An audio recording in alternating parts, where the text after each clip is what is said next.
2. Welcome back to 755 is Real. I'm David O'Brien, Braves writer at The Athletic. I'm with my co-host Eric O'Flaherty, former Braves reliever. What's going on, Eric? What's up, Dave? Not much, man. We had an off day. Braves coming off a rare series loss, and now they're going to face the Diamondbacks. So, you know, it's so funny when a team is going as well as they are. I mean, they have the best record in the majors by several games, and are basically a consensus now. If you look at all the power rankings and all that, and you hear them talking on MLB Network, consensus best team in the majors right now. You know, yeah, like Tampa was early in the season, like the Dodgers have been in the past, and the Astros. I mean, everybody says the Braves are the best team in baseball. It's setting on course to break all kinds of home run records. You lose 2 games to a bad team, and it's just inevitable that so many, and not all of them, because there are plenty of really astute fans that understand that the best teams can lose to the worst teams. Anything can happen in baseball. But you get, especially in social media, because it wouldn't have been like this before social media. You wouldn't have heard these vocal minority people unless they happen to call a radio call-in show.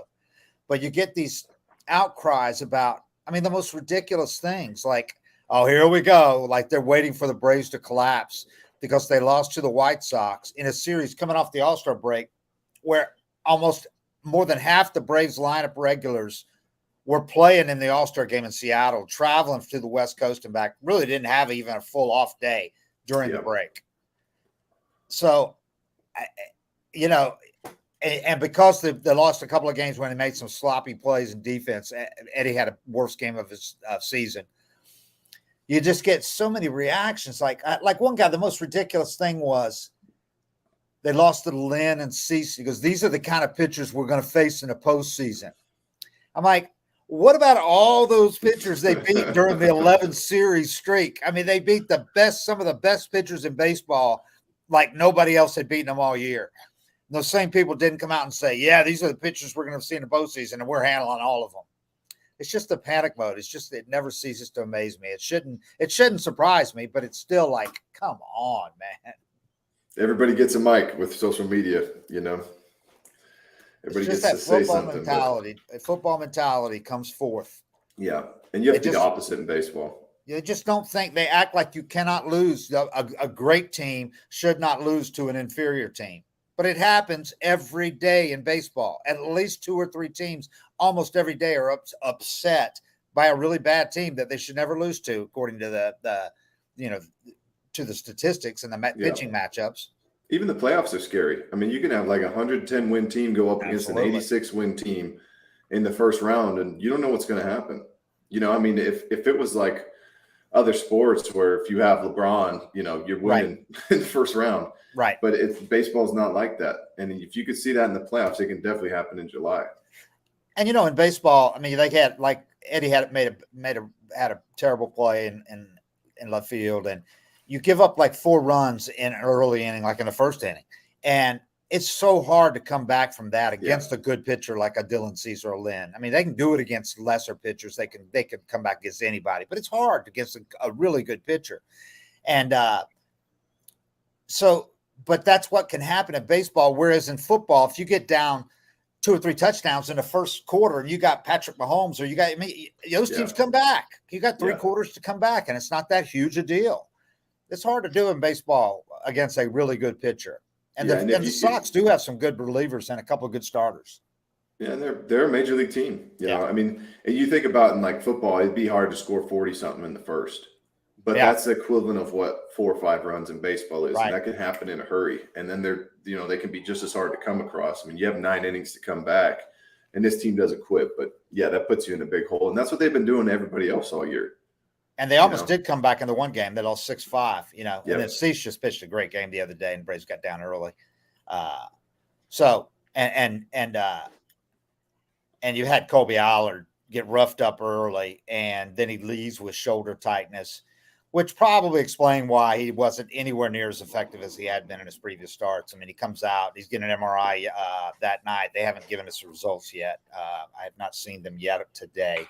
But that would explain, all of a sudden he's doing his shoulder and stuff, and he's missing with location, leaving pitches right over the middle.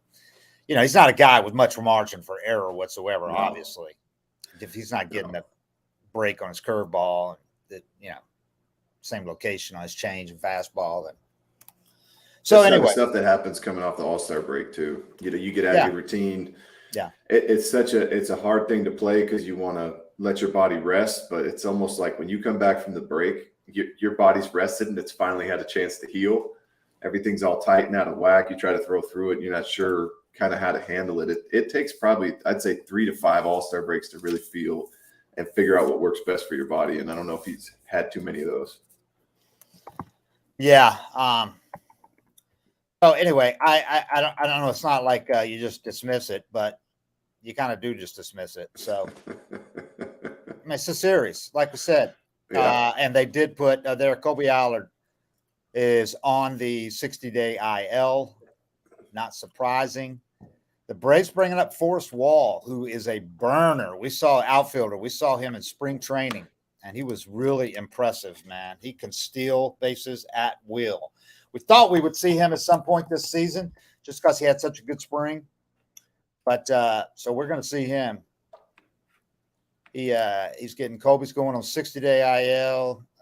Let's see what I'm sorry, I'm just reading this as I was getting ready for this podcast and not paying attention to the Braves releases in that last hour, heading up to that. I should have known better since that's always when they do it. But I'm just looking to see if the Braves said. Let's see. Okay, calling it left shoulder nerve inflammation for Kobe Allard. I'm just retweeting this now on people. So what is that? Left shoulder nerve inflammation. That can be a little worse than regular inflammation, right? Yeah, it sounds like that thoracic outlet a lot of guys deal with. Oh, yeah, that can be really rough if you have to end up having to have that surgery. But anything with nerves, man, nerve pain, and then you lose, if your nerves getting compressed or having any kind of inflammation around it, you lose that strength and feel.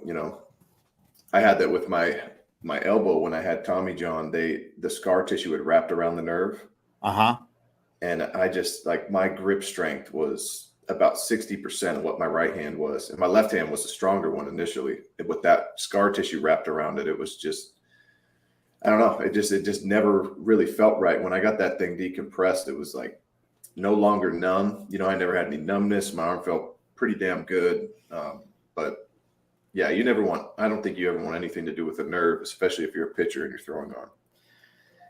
Check out these stats for Wall this year, man. At Gwinnett, he's hit 258, but a 360 OBP, 45 stolen bases in 49 attempts in 78 games. Wow. 6 triples, 6 homers. That is figure out what they're going to use him for. Well, with the left field situation being what it is, I think you'll see him out there. Yeah. Because Eddie has some hamstring tightness. So they had Hilliard out there the other day, and they're going to be careful. Snit said they're going to be careful with Eddie. And, the defense is serviceable with Eddie, but not, that was a really bad game that he had the other day. He hasn't killed him with the defense this year at all. He's played okay. I mean, not good, but okay. But he's hit well, he's been more of a positive than he's been a negative for sure. So, but if they bring this kid up, they're going to give him a chance to play. You know how they do that with the Braves. They're not bringing up a prospect and sitting him on a bench. Be interesting to see. I mean, that's a lot of speed in the lineup. Speed and power. A lot of speed for sure. I'm just tweeting out something real quick. You want to just keep talking about Allard if you want to. I mean, he's banged up. 360 OBP. That's impressive, man. 48 walks, 77 strikeouts. A lot of strikeouts, but that's a lot of walks too for young Wall. 6 triples, 6 homers, 45 strikeouts, 45 stolen bases. Ooh. Ooh.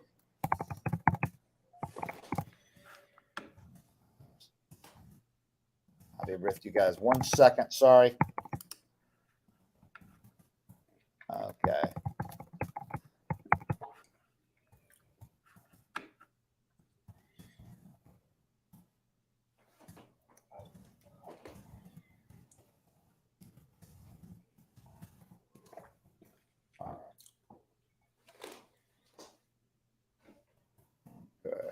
All right. So the pitching matchups for this Arizona series, we got 2 of them very favorable for the Braves, and the third one is a hell of a matchup. You got Zach Davies, who's 1-5 with a 6.37, going against Bryce Elder tonight. Elder's coming off his worst start of the year, worst start of his career, that last start, the last game before the All-Star break. So it'll be interesting to see him. I'm sure he's going to come out jacked, man, wanting to really, come up with a good start coming off the break. So that had to be rough for him, man, having that bad start at Tampa Bay and then going to the All-Star games, your first All-Star game, and you're coming off the worst start of your career. Just knowing he's a prideful guy, that had to hurt sting a little bit. And especially knowing you weren't going to pitch in the All-Star game. You're just going to go out there and you got that hanging over you. I'm sure he still enjoyed it like hell, but he's still 7-2 with a 2.97, even after that rough outing at Tampa Bay. No, I mean, you pat yourself on the back for a great first half and go enjoy your All-Star game. I don't think there's anything that makes it easier to wash away than, well, that sucked, but I'm headed to the All-Star game. Yeah, I'm sure. I certainly hope that was the case, that he was able to, just shrug it off. It probably helped a lot that he was going out there with 7 teammates, including Spencer Strider, and I'm sure they all told, "Hey, man, it'd be different if it was just like him and one other guy going out there." Probably, Did they take a private jet? They took the same charter they always take because okay. Everybody had family members and all that. Right, so you end up filling basically the whole charter like you do on a regular. They took the team plane or a team plane. I was going to say that'd be cool. That probably would have been his first private jet. Yeah. They had too many to take a private jet. They had 8 people plus families. Yeah, because normally you got 1 or 2. They'll send you in a jet or something. Yeah, even like 3 maybe. You could take 3 people and take. You're allowed to bring 2 people, 2 guests, and you could do it, but not with 8. Yeah, you start bringing your family, parents, things like that. All of a sudden, they got a full plane. But that's probably pretty cool, though, since you got the regular size plane. They probably said, "Yeah, bring whoever you want, man. We got room." Yeah. You're responsible for getting the tickets, but hey. So you got Davies against Elder tonight. You got Ryan Nelson, who's 5-5 with a 4.98 ERA, going against Charlie Morton on Wednesday tomorrow. Charlie, 10-6. He's got his ERA down to 3.20 now after that terrific start the other day, man. He was nails the other day. I think he could pitch till 45 if his heart will allow it. Like if he can mentally handle to continue to do this, there's been no decline in his stuff at all. Yeah, that's what everybody I talk to about him says. All the other pitchers say, man, he can pitch as long as he wants because of his mechanics and that way he can spin the ball still. And he still reaches down and gets it to 98 when he wants. He comes out throwing 98 and popping a 98 in the first inning. I can't tell you how ridiculous that, because I think he might be either my age or a year older than me. He's 39. There's no chance. I mean, I gotta put 2 or 3 quality days in just to go play beer league softball. That's just where my body's at, and that's what's insane about his is I know he's working his ass off. I'm not taking that away from him, but there's a genetic factor there where you can work as hard as you want. Even look at Scherzer and Verlander. Yeah, they're still major league pitchers, but you can if you look at those guys when they were 25, 26 to what they're throwing now. Yeah. And they're probably working. I mean, they probably have a staff getting them onto the field of personal people doing everything they can. And their stuff's still declining. Charlie's had none. He can still get up to 98. He can still spin it like crazy. He's healthy. Yep. There's some guys that are just like unicorns. Like they just able to keep doing the same thing. Scherzer like had Billy Wagner. Scherzer had a great one the other day, but he's showing a lot more signs of wear and tear and breaking down than Charlie is. But on the other hand, you got to remember how Charlie was such a late bloomer Yeah. That he wasn't really good until his late 20s, early 30s, actually. Yeah, I need to look up. That's when he went to elite, really, when he was in his early 30s, when he went to Houston. Kept his innings down. Yeah, 1,900 innings. And those other guys are way over that. So, and he pointed that out the other day. He's nothing if not modest and honest about that stuff. And he said, yeah, I mean, he thanked everybody that's helped to keep him on the field and all that. But he said, I mean, in 1,900 innings, he goes, this is a lot, but it's nothing compared to those other guys you're talking about, the other 40-year-olds out there. Wonder how many Scherzer has. I'm guessing 4,000. 4,000 innings? No, 3,000. No, Nolan Ryan only had 5,000 something. Yeah, Scherzer has 2776. Okay. So he could get 3,000. Yeah. Yeah, Nolan Ryan there's not many 4,000s, not in the modern era. Nolan Ryan. Well, I was talking even 300 wins the other day, and how, I mean, you have to average 17 wins a year for 17 years, basically. No, unless the game really changes again and reverts. But how many times does that happen? I don't see them going back to the same usage of starting pitchers. So starters just aren't going to get decisions like they always did, because they're not going to go 7 or 8 innings on a regular basis. They're going to go 5 or 6. Yeah. If that. Verlander has 32, 38. So he's got. Yeah, I guess that makes a lot of sense. But still, it's not like Charlie wasn't pitching. You know, he's racking up minor league. Yeah, he's hurt a lot too. Yeah. Yeah, he's got a lot more minor league innings than those guys for sure. Mm-hmm. A lot more. Either way, it's just ridiculous. Every time I watch him pitch. Yeah, I mean, I'm just like, this is. And every year you're waiting for it to fall off. I mean, they keep signing to like, here's an option, or we'll extend you in September if you're not broken yet. Yeah. And every year he just comes back. And I think we talked about this last time, but that's a lot of the lack of excitement about him. Yeah. I think everybody's just waiting for him to finally fall off that cliff. But every time he shows up and throws 96 with a hammer curveball, it's like, this guy's just different. And it's the same stuff every time he goes out. I mean, you know, he might give up a few hits, give up a few runs, but it's the same stuff. I mean, he does. It's not like he comes out in one game, he's throwing 92. Yeah, exactly. I mean, he's coming out and so on the same spin rates. It's just with him, he might have a rough inning, a bad inning when he's just missing on a few pitches. That's it. You know, he leaves a couple over the middle, but the stuff is. Yeah, he doesn't have to feel good to throw 96. That's just what he still throws.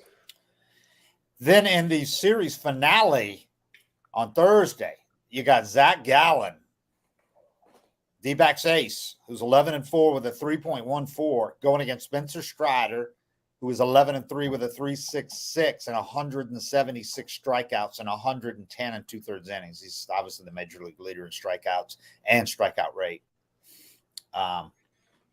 Strider might have more strikeouts in this season than I got in my career.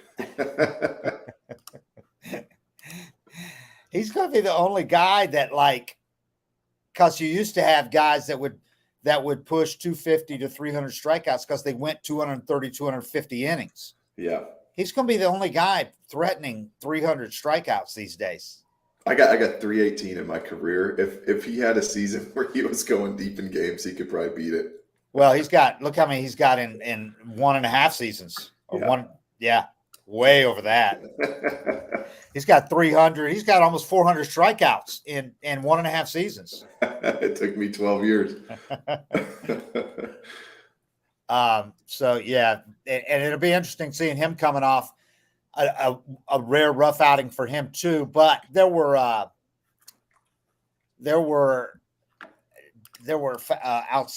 factors beyond his doing in that one, and namely that was the game Eddie Rosario really struggled out and left. So they went down as earned runs, but they could have easily not. I didn't see the plays. Can you describe them to me? 2 plays coming in. You know, he makes those sliding catches sometimes that are really like, whoa. You know, they look like when he makes them, they're pretty cool. Yeah, but they're pretty reckless at times, and a couple of balls. One he just didn't get to nearly. Got a bad jump, and it bounced in front and went past. The other he missed, and they were like those that went past. And you slide, it counts as a hit, and yeah. And they rolled, and I'm sure that's where he tweaked his hamstring, because that's such an unnatural and urgent panic motion for those guys when a ball gets past them, and they're planting and running back like, oh my God, and running back to avoid an inside the park home run. I guarantee you that's when because it's just not a natural movement, controlled at all. Yeah, you're in a position like standing up or something and trying to launch off the ground, just position that you don't train in. So Strider leads Major League starters with a strikeout rate of 14.3 per 9 innings. That's after leading Major League starters a year ago at 13.8 as a rookie. His ERA was a full run lower last year at 2.67 than the 3.66 right now. But that's, I think, a little deceiving because it's like basically 3 bad outings is why that's where it is. I mean, for the most part, it's been right where it was last year, if not lower. But he's had a few rough outings that he didn't really have last year. So when he wasn't in the rotation, but for the entire season. What was his strikeout rate? It's 14.3 per 9 innings right now. It was 13.8 last year. That's matching DeGrom's best season. Yeah. Yeah, at the All-Star break, he was like 1/10 or so ahead of DeGrom's record for strikeout rate in the first half. He beat DeGrom's record. What's the record for a full season? I have to look that up. Got to be around 14, DeGrom. I mean, last year he set the record for fastest to 200 strikeouts, so that would have been the record for that. But he obviously only went 130 innings last year, so it didn't qualify as enough innings. But anyway, yeah, he's got right now. I mean, he's got the best ever. Yeah, that's insane. I mean, it's you forget because we're seeing him every game. We're seeing these numbers all the time. You get numb to them, but you got to remember. I mean, he's doing stuff that even Nolan Ryan didn't do. Yeah. Which is crazy to say that anybody could do strikeout numbers Nolan Ryan didn't have. But it's a really different game, and I understand that. Strikeouts were – I mean, nobody struck out 200 times a game, 200 times a season back then. It was just different. Yeah, Nolan's best was 11.5. But you're right. It was a different – if you struck out 3 times in a game and still hit a homer or something like that was unacceptable back then. I mean, Dave Kingman was like – the guy that stood out as the whiff king that hit a ton of home runs. There's a lot of guys with those kind of numbers now. Yeah. But nobody struck out like Dave Kingman did back then. Carlos Pena was the first guy I remember it being okay to hit like 220 with 40 and strike out a bunch. That the Tampa was like, we were looking at like, dude, this. Yeah. Well, he's hitting 40 homers. And then analytics told us that it's okay to do that. Mm-hmm. So, I mean, that's why I would never. I'd be hesitant to ever say anybody's a better strikeout pitcher than Nolan Ryan. Now, Nolan would probably strike out 18 in today's game. Exactly. And then, of course, the longevity is never going to be matched what Nolan Ryan did. I mean, he's still 7 no-hitters. The last one was at 44 or whatever. Yeah. I mean, he was ridiculous. And the guns were so different then. They say if they use the same gun now to time pitches back then, because it's time now, it was time back then as it got near the batter, and it's time now when it leaves the hand. Yeah. And they said now there's been various estimates say that if you time Nolan Ryan's pitches now, they'd be anywhere between 104 and 108. It sounds ridiculous, but you watch his mechanics and how the ball comes out of his hand. Yeah. Yes, I don't know. I'd say at least I know that even in the last like 20 years, there's been a change where they used to pick it up 10 feet from the pitcher, and now it's directly out of the hand. Right. Even that alone has increased it by 2 or 3 miles an hour. Yeah, that's a big difference than used to. They get it right before it got to the batter's box. Yeah, with the batter's box, it's like minus 10 miles an hour. So anyway, what he's doing is unprecedented, really, as far as just raw strikeouts. Had 202 and 131 and 2/3 innings last year when he broke Randy Johnson's record. And he's on pace to get there faster this year. So anyway, the Braves had he was charged in that White Sox game. He was charged with 8 hits and 5 runs in 6 innings. He had 10 strikeouts and no walks. So, I mean, it wasn't like it was a terrible outing, like he was walking a bunch of people or anything. That's a hard inning. That's a hard outing to put together. It is. It really is. A couple misplays would explain that, though. Yeah, with a couple of hits that should not have been hits and a few runs that shouldn't have been runs. Braves had won 16 of his 18 starts before losing that one 6-5. They almost won that game still, but 16 of his 18 starts. So even with that outing included, He's 4-1 with a 2.53 ERA in his last 5 starts. His strikeout to walk ratio in those last five starts, 49 strikeouts and 4 walks in 32 innings. 10-1, basically. 12-1. 12-1. It's crazy, man. I remember 3-1 being like, you're having a great season. Yeah. 3-1. It's still seen as kind of as kind of a standard. You know, if you can do that, 3-1, it's good. Yeah.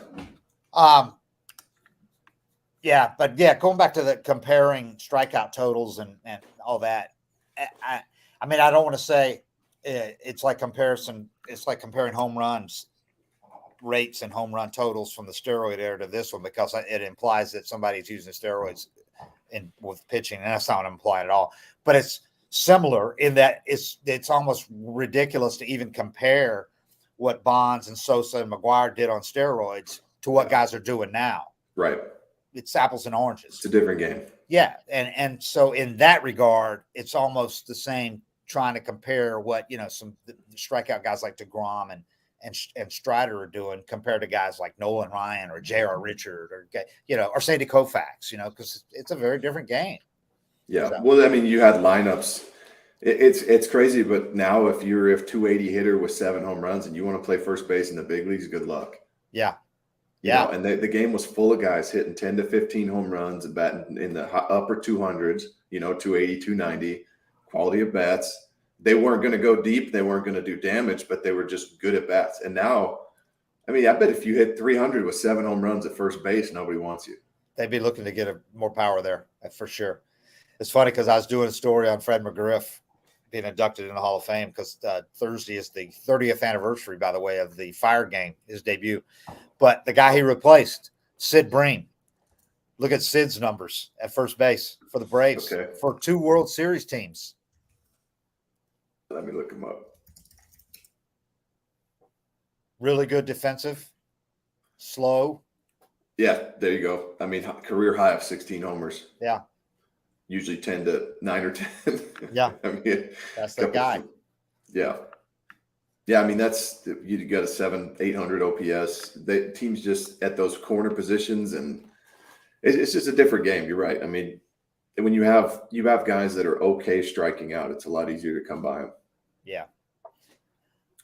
So the Braves have dropped 3 of 4 since that ridiculous 27-4 run that got them to 60 wins ahead of everybody else in the majors. They've dropped 3 out of 4, including 2 in a row. They are looking to avoid losing 3 in a row tonight for the first time since mid-May. Arizona, meanwhile, is not the same Diamondbacks team that the Braves faced when they went out there. At the time, remember, the Diamondbacks were had taken over the lead in the West and led the West for quite a while. They're not now. The Dodgers have the cream is rising to the top, so to speak. And the Diamondbacks have lost 4 straight and 8 out of 10. So I still think they're a really good team, but it's not too surprising that they didn't continue to lead the West. I mean, I don't think anybody thought they were going to hold off the Dodgers all year. No, I mean, the Dodgers are they're one of those teams that even when they're struggling, they're eventually going to click. And what the Dodgers are doing, I mean, the Braves have had a lot of injuries. The Dodgers have had like twice as many injuries as the Braves. It is crazy how many Mookie Betts in the infield. How many key guys they've lost, both in the rotation and the lineup, and a few great relievers too. But the rotation and the lineup has just been like decimated all year. But they got, like the Braves, they've got a ton of depth, and that's why they're able to keep doing what they're doing. So, but they're definitely not the same Dodger powerhouse that they've been because of the injuries. Very vulnerable in the postseason. Put it that way. I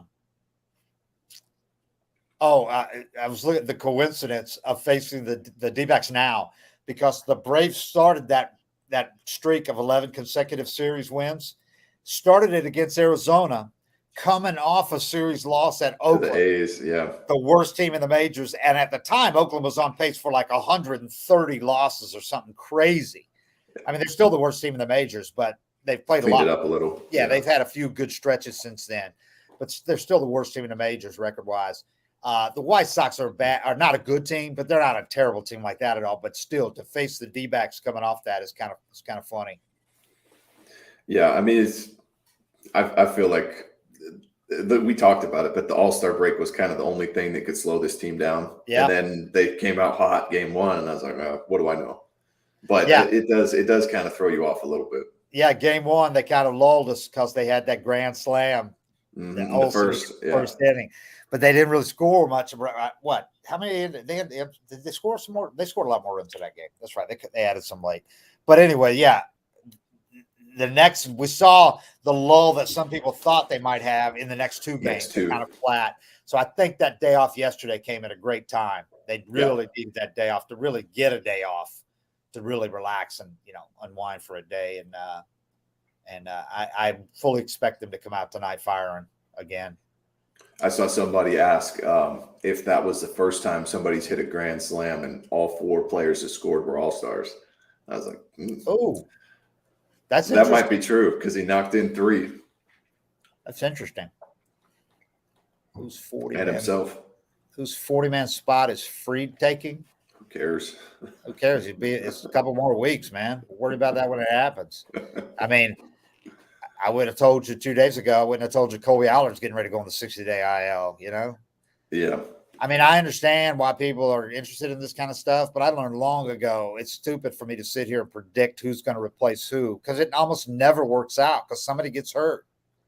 It's hard as a player not to see those things too. If you're like an up and down guy or something, and you see Fried strikes out 9 in his rehab appearance, and you're the last reliever on the roster, you can almost psych yourself out and start playing GM and thinking, shit, I got to have some good games or I'm getting sent down. Sure enough, you have a couple bad ones. Yeah. But if you just think, if I just pitch well, things will work out, that day comes and some weird thing happens, somebody gets a neck cramp, and all of a sudden you're still on the team. But yeah, you can't worry about that stuff because there's so much that can happen between now and then. And another one that people are surprised by, I just see the comment here, is Ian Anderson still isn't on the 60-day IL, even though they knew he's out for the season. They haven't had to put him on it yet, so they haven't. So they could always put him on it when they need to. He's another one they can do.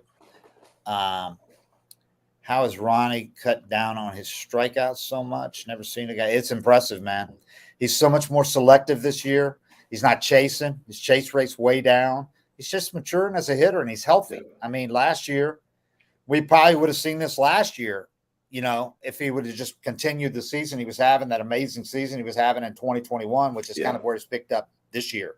Mm-hmm. But I think we're just seeing the development of a hitter. I mean, he called up at 20. Yeah. You don't even know the game yet.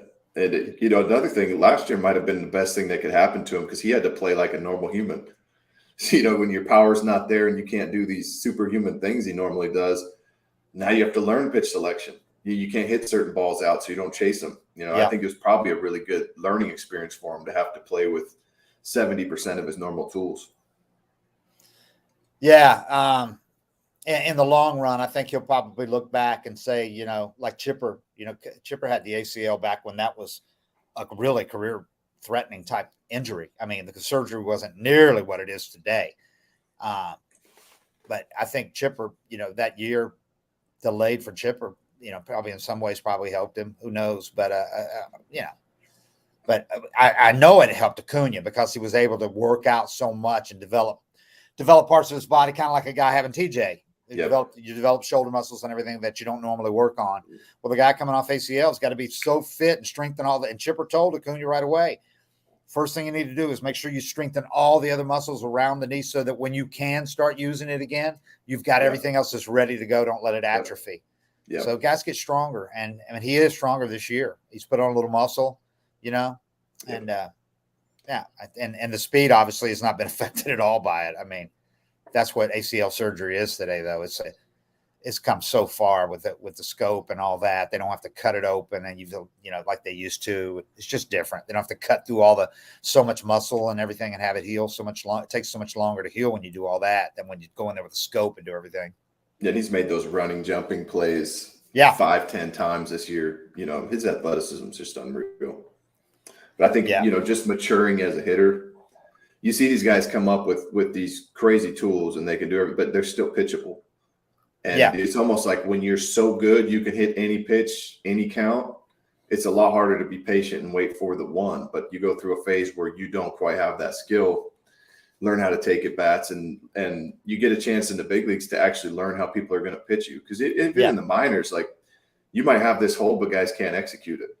Guys can't set you up because they miss spots and you get this mistake. He's gotten a chance now. He's really, if he's learning how to hit and learning what pitchers are trying to do and learning all those little things, you're seeing who he's turning into. Somebody asked, could AA be targeting Josh Hader? No, I don't see that at all, because I don't see the Padres waving a white flag. I mean, I don't think that Preller can do that again. After spending all that money and making all those commitments, I don't think you can just bust it up at the trade deadline. It just looks terrible to do that. After you've got all the fan interest and you're getting big crowds and everything and all that, you spend all this money. I don't know that you can do that with. I mean, Hader's a free agent after the year, but he's still making $14 million this year, so he's still going to be owed what? Five or six by then. Right. I don't think the Braves are. 8 back in the wild card is a tough place to be. Oh, I know. I don't think they're going to get in at all, but I just don't know that you can make that move. What that says to your fan base. Exactly. You know? Exactly. Yeah. Their attendance is way up this year, up where the Braves are this year. Yeah. And if you pull the plug with 2 months left in the season, hey, thanks for coming out and buying all those tickets. We'll come back again next year. We'll do it again. I mean, that's hard. Yeah. If anything, you want to go try to get better at the deadline. Yeah. I mean, if you could sneak in. We just talked about the Braves making a move for Fred McGriff in 93. That was when there was no wild card. And they were 9 games behind the Giants and caught them with 104 wins. And the Giants missed the playoffs with 103. I mean, yeah, it doesn't happen very often, but it can. We saw the Braves that September with Freddie, when Freddie was managing, the swoon they had, where they had a double-digit lead in the wild card race or whatever it was, and and double digits, and they didn't make the playoffs. The same year, that was 2011, right? Same year, the Red Sox had the same lead and blew it the same year. Yeah, I think we had 8 or 9 games going into September, maybe even 10. I think it was double digits. And we sucked the whole month. So I mean, it can happen. It can happen. When you got to catch multiple teams, it makes it a lot harder, obviously. But the Padres are a team with a lot of talent, obviously. And if a few guys just get hot. Yeah, and 3 of the teams ahead of them in the wild card are teams that haven't done this before. You know, Philly did it last year. San Francisco's, they always find a way to play some San Francisco. They always play well. But Cincinnati, Miami, Arizona, these are all kind of teams new to this thing. And look at the Reds right now. Look what they've been doing. Yeah. They just got swept, lost 4 in a row. They had 7 hits and no runs in a 3-game series, in a 3-game stretch. 7 hits and no runs. They must have been on the road. I don't think so. I'm not sure, but that's unbelievable for what they were just a couple weeks ago.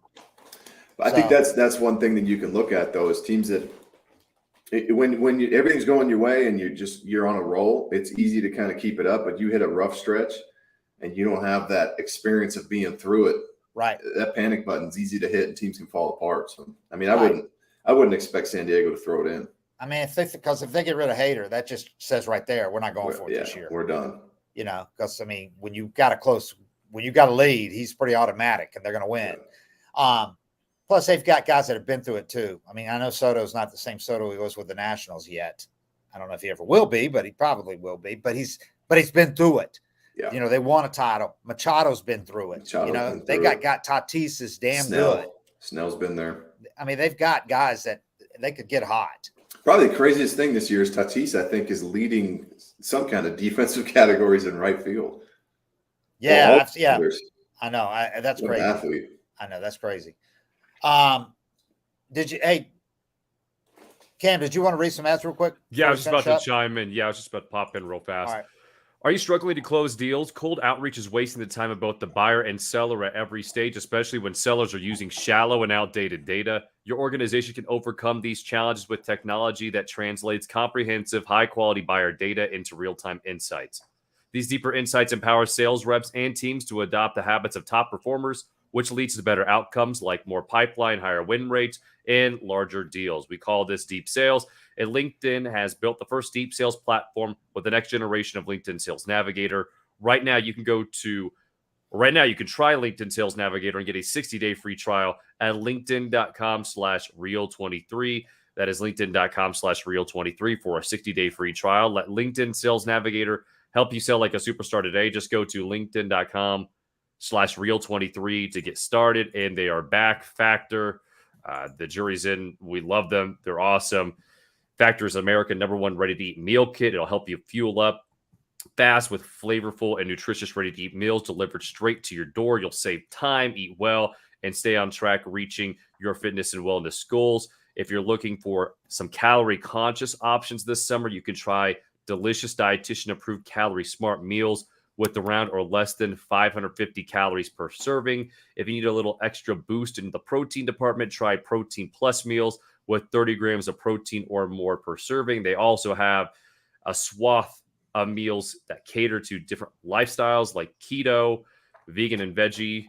And the Protein Plus, as mentioned before, they're prepared by chefs and approved by dietitians. Each meal has all the ingredients you need to feel satisfied all day long while meeting your goals. So this July, get Factor and enjoy eating well without the hassle. Simply choose your meals and enjoy fresh, flavor-packed meals delivered to your door, ready in just 2 minutes. No prep, no mess. All you have to do is go to factormeals.com/real50 and use the code real50 to get 50% off. That's code real50 at factormeals.com/real50 to get 50% off. And also, you guys were talking about the K through 9 stat a little bit ago, and I looked up the single season record. I think you were 2-0. You tried 2 of the 4 belonged to Shane Bieber and Jacob deGrom, and both those were in the shortened COVID season. So the only other non-shortened season record belongs to at right now Strider, and then I think the other was Garrett Cole in 2019. So I mean, historic stuff. I think it's like 13.8. Yeah. So I mean, 0.5 points higher than that. I mean, just unreal stuff from Strider. It felt like Kimbrel struck out every hitter he faced in his young prime, and he was always around 13. I know. And that was 1 inning stints. 1 inning. Yeah, that's why what Strider does is amazing. It's like somebody said early on. Was Colorado the night? I think he struck out 16, and one of the Rockies, or it might have been Buddy Bell, said, was it? Yeah, it was the Rockies. Said it's like facing a closer for 8 innings. Yeah. That was perfect. That night it was like that. I mean, that's 2 strikeouts an inning. Has anybody gotten close to 20 since Kerry Wood? I want to say there's been an 18. Yeah, I think there's been an 18. I'm not sure. Oh, yeah, because when he got to 16, we looked it up. It was coming up like Hugh Darvish. Hugh Darvish had a big one, maybe a 17 or 18. It was, or it might have been 16, but I think it was like 17 or 18. There was a couple of guys, but nobody's got. I don't think anybody's got 19. Oh, Scherzer got 20 in 2016. Did he? Yeah. Okay. There you go. Clemens did it once. I don't know. Something about Kerry Woods though was just he was throwing wiffle balls. It was a record at the time. Yeah. And again, it was a different game back then. 20 then is like 25 now. I could see Strider doing it. I mean, it wasn't that long ago, but it was a different game then. That's why the 20 stood out so much. Back then, 10 was a huge strikeout game. Yeah.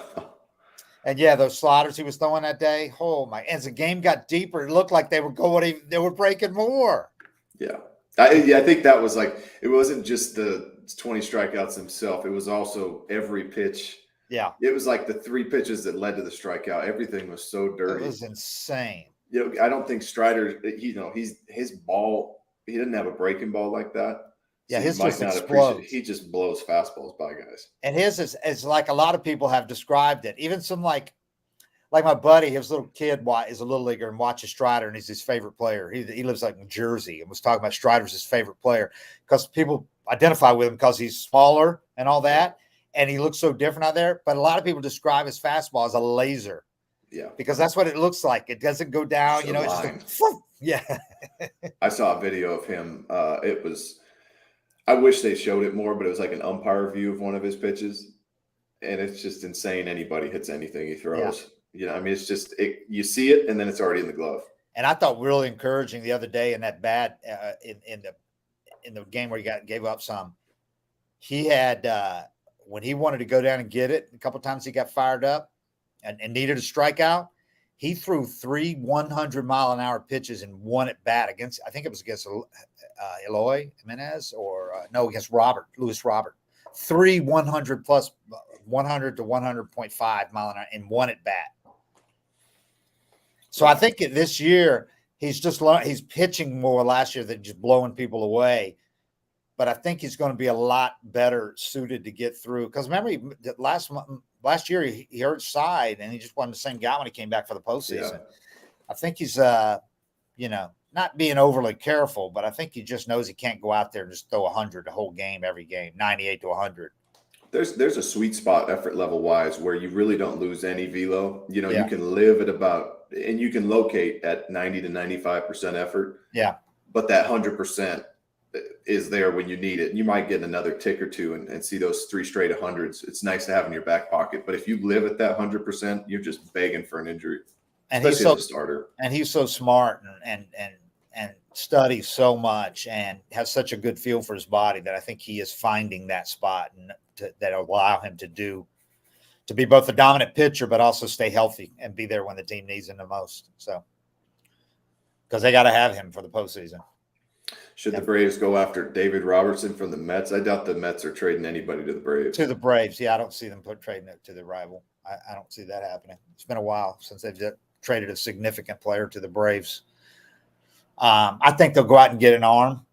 I don't know how big it'll be, but I think they'll go out and get an arm. There's going to be some more become available because teams are deciding right now, are we going for it or not? Yeah, Nick Anderson going down. I think it was that day we talked about trade deadline needs and things like that, but him going down, now you got to get a reliever. Yeah, Mentor should be back before barring a setback, he should be back like after his 15 days are up. It was more precautionary thing because he didn't throw during the All-Star break with the tightness in his pec. So he needed to build back up. So that's why they put him on, even though it didn't get worse, but it didn't. He still felt the tightness during the break. That's why he didn't go out and throw. He had planned to throw during the break, and he didn't. So that shut down. They decided, go ahead and put him on the IL. But he should be back, and Dylan Lee should be back by early August, and that's 2 huge additions right there. And Jesse is making progress for sure. Yeah, he was on a cane for a while. Now he's getting up about 90-95% with the weight transfer and all that. So those skinny legs, man, they took a blow. Yeah, it was pretty traumatic to the soft tissue around it, like not just the actual spot, he said, but more the ligaments and everything that was connected to it. It was like it radiated from it. All that swelling just goes everywhere. Real fast before we finish up here. And it's not really an answer. I'm not really asking for any analysis, but Austin Riley, man, you keep waiting for him to get on one of those runs. But this is going on for a while now. He had a couple stretches where he looked like Austin Riley, but he's having a terrible July and is bringing, his numbers for the year now. I don't know. Do you think Austin Riley's going to be one of those guys that he's not going to be like a Fred McGriff or a Chipper Jones? He's going to be a guy that has a bad year mixed in with a 30-35 home run year and a 900 OPS followed by a 750 OPS. You think it's going to be that kind of guy? I don't know. I mean, he's getting answers right now. I can tell you that. And that's what makes those guys so great is they're out of this funk in a week or 2 weeks. When he gets into a funk, it's always just a bad habit, but I've listened to him talk a few times and he is so in tune with everything he's doing. It can become a bad thing, it's hard to shut the mind down. It's hard to stop working, but sometimes you just need a hard reset where it's like, I'm not even going to hit today, or I'm not even going to work on anything. I'm just going to go try to barrel the ball. Sometimes it's good to simplify, but I remember seeing him and I was blown away, how in depth he was with the mechanics of his swing. But it can also be something that you work yourself into a bad place, and you're thinking about your swing so much that it never gets a chance to reset. Paralysis by yeah, and it can become a bad thing. Well, you just stop moving fluid, or and that's what it is. I mean, I've said it a lot, but every major league pitcher and every major league hitter you watch is one bad habit away from going to AAA, and one good habit, one fix away from being the guy you thought they were and hitting 300 with 40 homers. I mean, it's hard to put it into perspective, but that's the type of stuff that happens. And I think the more you analyze it, the more you work on it, the easier it is to get into these funks and not be able to get out of them. He is his OPS now is 763, which on most teams that would be okay, but on the Braves that's 9th among the Braves regulars. He's behind both catchers and all the other lineup regulars except Michael Harris, who's at 743. But the way Harris has been playing, he could pass him in another 2 or 3 games. Yeah. And I think the question was, would you see him moving in the lineup? I don't think so, because the lineup's still doing fine. I don't. Oh, yeah. If it ain't broke, don't fix it type of thing. And as a pitcher who he is. He can hurt you. You still have to respect him and pitch to the guy in front of him. Unless if they were really struggling offensively and he was doing this, then maybe you tweak with it. But if they struggle for, lose a couple more games, don't score any runs or anything against Arizona, then maybe you consider it. But right now. And if you move him, then other guys have to move too. Right. And it's weird how comfortable somebody gets in one spot in the lineup, and you don't want to mess with everybody else. In July, 11 games in July, he has hit 196, 9 hits. We've got 1 homer, 2 RBIs, 3 walks, 17 strikeouts in 49 plate appearances. He's got a 283 slugging percentage and a 528 OPS in July. Yeah. So that's tough. Yeah, that's after ending June. He had that big game in the last game, and he had a middle game against Miami. Series opener against Miami at the end of June. He went 3 for 5 with a double, a homer, and 3 RBIs. It's like, oh, okay. And then after that, he had a 2-hit game to start June. So since then, he had 2 hits and a double in the first game of June. So man, you take that one out, and whoa, it's really been dismal. Yeah, I have confidence he'll clean it up because he's been too good for too long. Yeah, I'm gonna talk to Sites about him today for running the Sites. So the last 10 games, Austin Riley is 7 for 42. He's at 167 with 1 homer, 2 RBIs, 3 walks, and 16 strikeouts. He's got a 460 OPS in his last 10 games. But the Braves have won 6 of them, and the offense has been dominant. So yeah, you can put up with it as long as some others don't start struggling. But it's just not what you expect to see from him. You think he's become that guy that's going to OPS 850 to 900, every year. Anyway, a reminder: hitting's really hard. Baseball's hard. Yeah, baseball's hard, man. Dumbest game in the world sometimes. All right, well, 3-game series against the Diamondbacks, and the Braves go on the road to Milwaukee, which is playing a lot better now, Yeah. So that's going to be as tough a series as it usually is in Milwaukee. And then it's always tough to go there. And then 2 at Boston with a day off, I think, on both sides of that. There's always 2 games at Boston. I hate that's the quote natural rivalry for the Braves, even though it's not a natural rivalry. So they play 2 there and 2 here every year. And it's just dumb. Nobody likes 2 games. And it was like the Blue Jays when I was with the Braves or somebody else. It's always like it changes, but that's natural rivalry. Well, now they play every AL team every year, but that was the one team they played every year, even when they rotated the interleague, between divisions. And it's still the only AL team they're going to play 2 series every year, but they're 2-game series. It's just they're like, hey, we got all these natural rivalries lined up, but we didn't have anything for you guys. You got Boston because we couldn't figure anybody out for them either. Because you started there. Your franchise was once there, so it's a natural rivalry. Yeah. What? Yeah. Atlanta and Boston, that natural rivalry. Yeah, can't wait. All right. Thanks, everybody. Appreciate the comments and all that, and we'll talk to you again later this week. 75 is real.